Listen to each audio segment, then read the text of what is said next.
बता दूं कि आखिरकार देखिए, अंदर की खबर यह है कि ईरान और अमेरिका की बातचीत लगभग फेल हो चुकी है। मैंने कल बताया था। अब मामला यह है कि ईरान को अल्टीमेटम, फाइनल वार्निंग अमेरिका ने, डोनाल्ड ट्रंप की सरकार ने दे दी है। 2 हफ्ते का टाइम दिया है और कहा है कि अगर 2 हफ्ते में आपने अपने न्यूक्लियर प्रोग्राम्स बंद नहीं किए, एनरिचमेंट ख़त्म नहीं किया, तो हम आप पर हमला कर देंगे।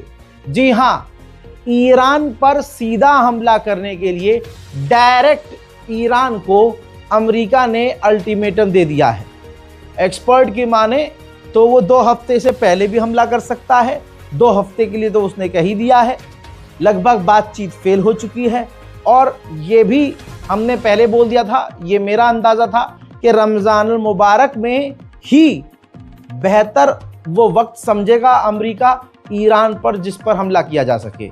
जिस समय में ईरान पर हमला किया जाए वो समय रमज़ान से बेहतर इजराइल और अमेरिका के लिए नहीं है।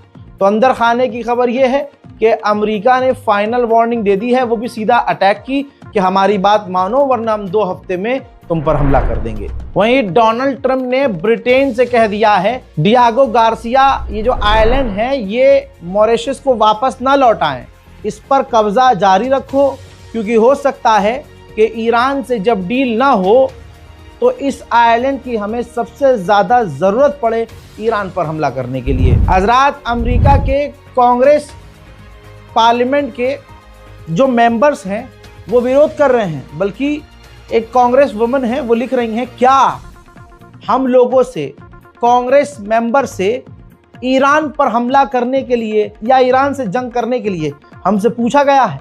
हजरात, वेनेजुएला पर भी बवाल हुआ था। वेनेजुएला पर भी जब डोनाल्ड ट्रंप ने हमला कर दिया, तमाम कांड हो गया, तो उसके बाद अमेरिका में पार्लियामेंट में भारी भरकम शोर उठा था। ट्रंप का विरोध हुआ था कि भाई आपने विपक्ष की पार्टी और विपक्ष के नेताओं से पूछा क्यों नहीं। ईरान पर हमला करने के मामले में भी अब विपक्ष यही कह रहा है कि भैया डोनाल्ड ट्रंप अपना अपना क्यों खेल रहे हैं, हमसे पूछ क्यों नहीं रहे हैं। देखिए, मैं तो आपको बहुत सटीक जानकारी बहुत पहले से देता आया हूं और इंशाल्लाह आगे भी दूंगा।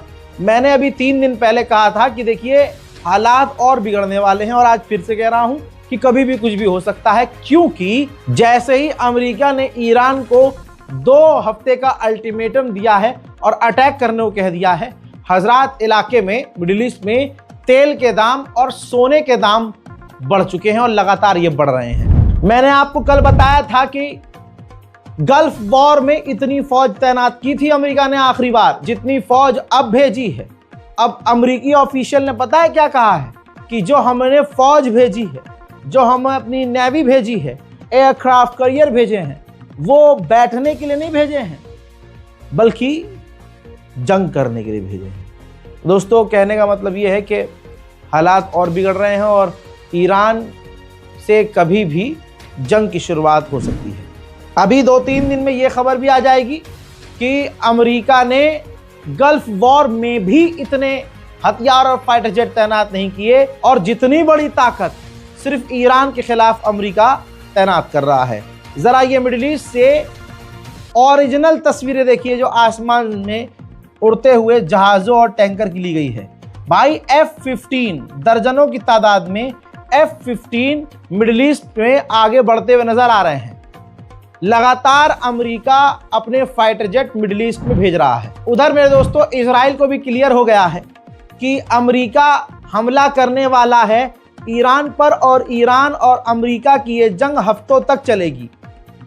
इस वजह से इजराइल में तैयारी शुरू हो चुकी है। इजराइल के ऑफिसर्स और कमांडर्स ने ग्राउंड पर सारी चेकिंग शुरू कर दी है, डिफेंस मजबूत कर लिए हैं, डिफेंस सिस्टम एक्टिव कर लिए हैं, रडार एक्टिव हो चुके हैं। ईरान के खिलाफ इजराइल के भी हथियार, फाइटर जेट, टैंकर तैनात हो चुके हैं। एरो 3 और न जाने कितने खतरनाक हथियारों को और डिफेंस सिस्टम को इजराइल ने अब एक्टिव कर दिया है। इससे भी बड़ी बात जान लीजिए, इजराइल ने अपनी तमाम इमरजेंसी सर्विसेज को 24 घंटे एक्टिव रहने का हुक्म दिया है। चाहे एम्बुलेंस हो, चाहे पैरामिलिट्री फोर्सेस हो, चाहे डॉक्टर्स हो, चाहे आपदा के वक्त या जंग के वक्त घायलों को मलबे से निकालने वाली टीमें हों, ऐसे तमाम इमरजेंसी सर्विसेज को अलर्ट पर डाल दिया है नेतन्याहू ने। हजरात, इजराइल का मानना यह है और इजराइल के द्वारा यह बात कही जा रही है कि डोनाल्ड ट्रंप ईरान के न्यूक्लियर साइट, ईरान की बैलिस्टिक साइट, ईरान की मिसाइल सिटीज और ईरान की लीडरशिप यानी खामनाई और टॉप कमांडर जनरल को, इन तमाम को निशाना बनाएंगे और ऐसा हमला करेगा अमेरिका कि ईरान की रिजीम गिर जाएगी। दिल की धड़कनें अब तेज हो रही हैं क्योंकि अमेरिकी ऑफिशियल खुद कह रहे हैं कि डोनाल्ड ट्रंप कभी भी ईरान पर हमले का हुक्म देने वाला है। वहीं अमेरिका का दूसरा एयरक्राफ्ट कैरियर मोरक्को के करीब पहुंच चुका है। यानी अमेरिका जिस चीज के लिए इंतजार कर रहा था कि मेरी ताकत, मेरे एयरक्राफ्ट कैरियर, मेरे डिस्ट्रॉयर ईरान के करीब हो जाएं और फिर मैं हमले का आदेश दूं, वो हो चुका है। ईरान के करीब अमेरिका के दोनों एयरक्राफ्ट कैरियर पहुंच चुके हैं और रास्ते में अभी और एयरक्राफ्ट कैरियर ईरान की तरफ बढ़ रहे हैं। वहीं अब बात आगे बढ़ चुकी है। खबर यह है भैया कि अब ईरान हिजबुल्लाह पर दबाव डाल रहा है, हिजबुल्लाह पर प्रेशर डाल रहा है। अगर अमेरिका हम पर हमला करे फिर तुम भी हमला अमेरिकी सैन्य ठिकानों पर और इजराइल के सैन्य ठिकानों पर कर देना। उधर से ईरान से भी इसी तरह की खबरें हैं। ईरान बातचीत कर रहा है और बातचीत के दौरान ईरान ने जंग की पूरी तैयारी जारी रखी है। यहां तक कि ईरान ने अपनी न्यूक्लियर साइट्स को अपग्रेड किया और हथियार तैनात कर दिए हैं, रडार और डिफेंस सिस्टम। साथ ही ईरान छोटे छोटे जो प्रदर्शन ईरान के अंदर डोमेस्टिक प्रोटेस्ट होते हैं उनको रोक रहा है कि इस वक्त कोई प्रदर्शन ना हो, क्योंकि अमेरिका इसका भरपूर फायदा उठाएगा। वहीं मेरे दोस्तों, ये एक्सक्लूसिव तस्वीर आपके सामने, ये देखिए, मोबाइल से रिकॉर्ड किया गया वीडियो है। अमेरिका के 2 जासूसी जहाज इजराइल के ऊपर नजर आए हैं जो कि इजराइल होते हुए सऊदी अरब जा रहे हैं। हजरात, अमेरिका का एक और जासूसी जहाज ब्रिटेन उतरा है। देख लीजिए, ये होता है जासूसी जहाज, ये बरतानिया उतरा है। अब यहाँ से ये उड़ान भरेगा मिडिल ईस्ट के लिए। ईरान के खिलाफ अब तक की तमाम बड़ी ताकत अमेरिका ने तैनात कर दी है। तुर्की के राष्ट्रपति रजब तैयब एर्दोगान ने साफ कहा कि ईरान पर हमला किसी को फायदा नहीं देगा।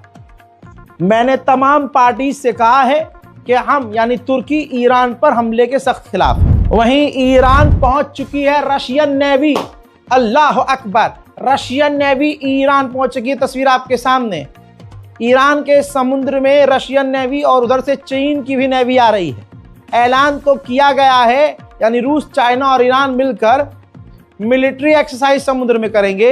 लेकिन आप सोचिए, जब ईरान पर हमले की संभावना है, ऐसे में 2 देश की बड़ी ताकत, 2 दुनिया की बड़ी ताकत ईरान के समुद्री इलाके में मौजूद हैं, तो जाहिर सी बात है ईरान का पल्ला भारी है। और हो सकता है कि रशिया और चीन की जो समुद्री सेना है वो ईरान की मदद करे। रूस की एक बड़ी डेलीगेशन, जिसमें एनर्जी मिनिस्टर, रूसी एनर्जी मिनिस्टर खुद पूरी डेलीगेशन के साथ, तस्वीर आपके सामने, ईरान पहुंचे थे। ईरान के राष्ट्रपति पेजेश्कियान ने सबसे मुलाकात की है। हजरात मोहतरम, एक खास तस्वीर है, ये देखिए, वियना के अंदर ईरान, रशिया और चाइना ने IAEA के चीफ से मुलाकात की है।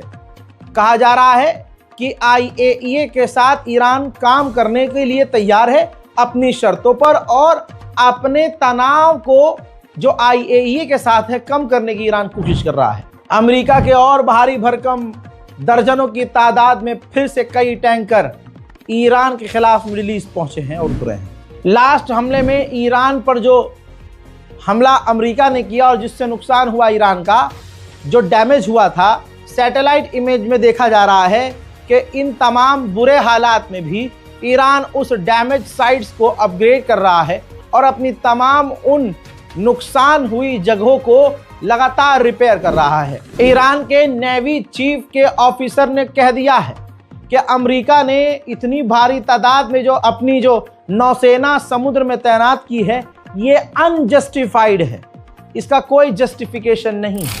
हजरात, अमेरिका के खुद समझ में नहीं आ रहा है करें तो करे क्या। एक तरफ सैनिक पर सैनिक, फौज पर फौज, नौसेना पर नौसेना, हथियार पे हथियार भेज रहा है और उधर हमला करने में अभी हिचकिचा रहा है और ईरान पर पाबंदी भी लगा रहा है। ईरान पर और सख्त प्रतिबंध अमेरिका ने लगा दिए।